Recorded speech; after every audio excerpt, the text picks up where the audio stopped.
I'm Tanika with Athletes Makes the Best, and I'm here with Cheryl. How are you? I am good. How are you? I am blessed. Excellent, It's excellent. an honor to speak with you. And you as well? So here with Athletes Makes the Best, we like to tap into sports. Yes. Did you play a sport when you grew up? I did. What sport did you play? A couple, actually. I was in dance, karate, and gymnastics. And I did a little cheerleading as well, but yeah. Okay. Would you like to tap in a little bit about your experience in those different sports? Sure. Dance, I was doing everything since I was like about 3 years old. So I did ballet, tap, jazz, and African, some modern lyrical as well.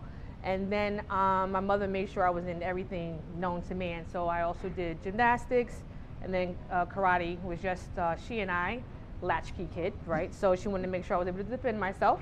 And so that's what I did up until just recently during COVID. So I was competing with karate up until 2020. Wow. I was on the United States National Karate Team for about 25 years or so, probably longer than I should have been, and I'm feeling it now. Yeah, I was in dance up until college. I still dance here and there. African is my favorite, and so I love it, and actually started a not-for-profit from it, Karate for Change. I'm currently working at Soulful Synergy, and so that's pretty much it. Tell us a little bit about the Karate for Change. Karate for Change is a not-for-profit organization. So in karate, it's a predominantly white male-dominated sport. So there weren't too many people who looked like me at the level that I was. I was going towards the Olympic level, didn't quite make it, but I won various medals across the country as well as the world. And so because of that, I felt in my particular journey, there was a lot of gaps that I had. I had to compete with, having extras, whether it was a sports psych, whether it was nutrition, recovery. I didn't really have that, so I still had to fight through. And because of that, when I retired, I felt like I wanted to give back, as I've learned to do throughout many of my life and career, and I started Karate for Change. Where do you feel like any skills that you may have developed in, we'll say karate, safe to say that's your sport. That is my sport. What skills did you learn that you can say transitioned into your everyday life? Fortitude, being prepared.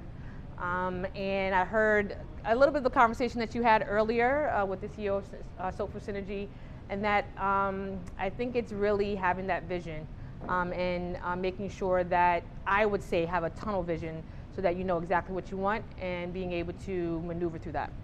Can you say in your journey, were there any key influential people that kept you on track or kept you accountable and encouraged? Is there somebody that stands out to you that helped you in your journey?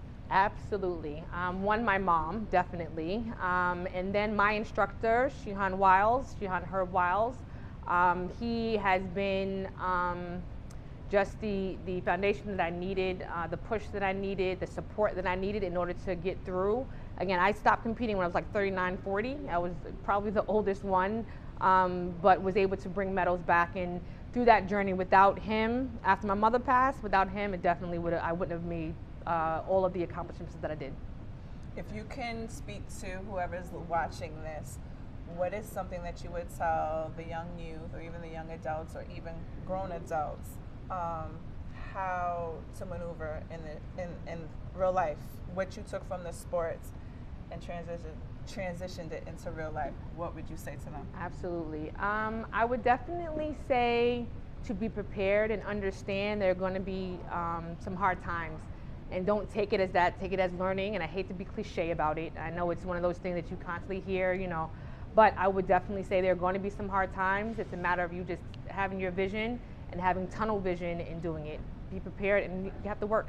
Preparation. Preparation, preparation. I like to end with asking everyone, athletes makes the best what? What do you think athletes make the best?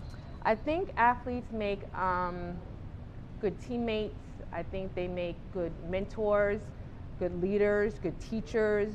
I know for me, throughout my journey, it was not easy, and not that it should have been, but it wasn't easy. And so without the mentors that I had, without the teachers that I had, I wouldn't have, again, been able to accomplish, not only in my karate career, but then in my life, I wouldn't have been able to accomplish a lot of what I have. I mean, even finding a not-for-profit, I would have never thought to do that. I was scared to do it, but I knew it was my calling to do so in order to give back. And so I think that's really what athletes we'll be able to bring to the forefront. Thank you so much. Thank you, Cheryl. I'm Tanika with Athletes Makes the Best. Wrap it up. It's a wrap. Bye, guys.